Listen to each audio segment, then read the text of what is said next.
Baik, pada kesempatan kali ini saya akan menjelaskan mengenai knowledge gap.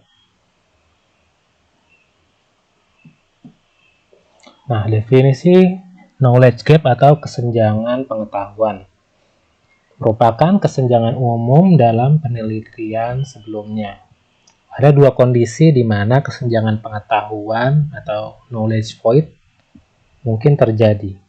Pertama, pengetahuan mungkin tidak ada di lapangan yang sebenarnya untuk teori dan literatur dari domain penelitian terkait.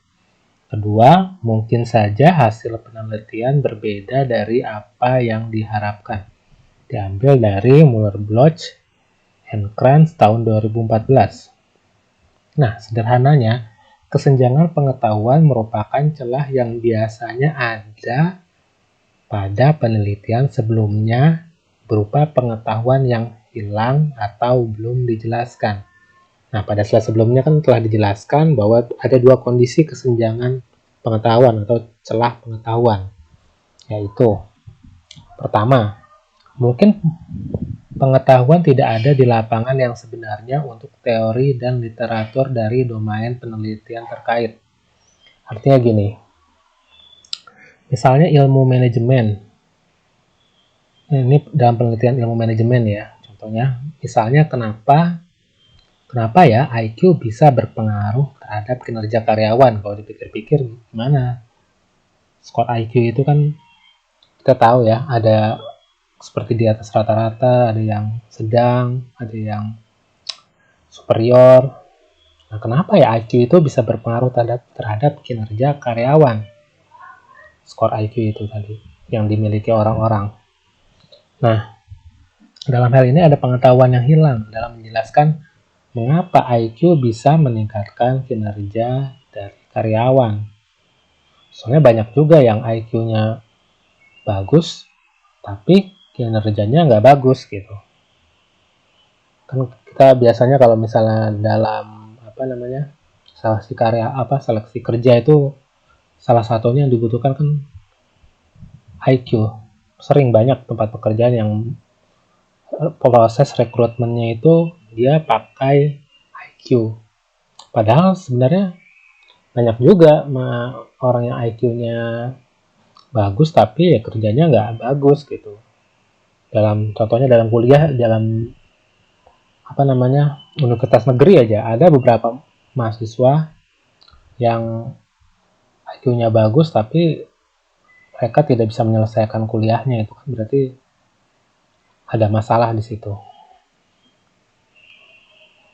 Nah, kedua, mungkin saja hasil penelitian berbeda dari apa yang diharapkan. Misalnya gini, IQ seharusnya berpengaruh terhadap kinerja. Namun, beberapa hasil penelitian menemukan bahwa IQ tidak berpengaruh terhadap kinerja. Dalam hal ini berarti ada pengetahuan yang hilang yang bisa menjelaskan mengapa IQ tidak berpengaruh terhadap kinerja. Nah, ini kenapa IQ tidak berpengaruh terhadap kinerja? Nah, coba kita balik lagi ya. Kalau di sini kan dijelaskan pengetahuan yang hilang berupa kenapa sih IQ bisa meningkatkan kinerja. Nah, ini ada pengetahuan yang hilang ini mungkin berada di luar domain ilmu manajemen sumber daya manusia. Jadi ilmu manajemen SDM nggak bisa ngejelasin nih kenapa IQ berpengaruh terhadap kinerja. Nah, ternyata di ilmu psikologi ada yang namanya kecerdasan adversity atau kecerdasan dalam menangani masalah. Berarti konsep ilmu dari psikologi diambil untuk menjelaskan mengapa IQ dapat meningkatkan kinerja. Misal begini, IQ biasanya kalau orangnya IQ bagus, dia memiliki kemampuan dalam mengatasi masalah gitu, kecerdasan dalam mengatasi masalah sehingga bisa meningkatkan kinerja.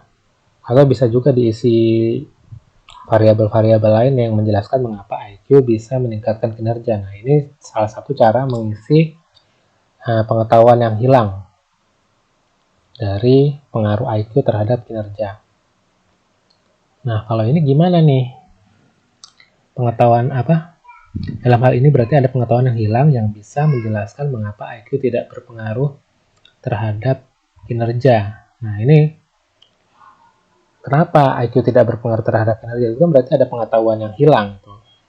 Nah, ternyata IQ itu tidak langsung berpengaruh terhadap kinerja, tapi dia harus melalui perantara kecerdasan dalam menangani masalah. Jadi, ketika IQ seorang tinggi dan memiliki kecerdasan dalam mengatasi masalahnya, maka orang tersebut baru bisa kerjanya bakalan lebih bagus, kinerjanya akan lebih bagus gitu.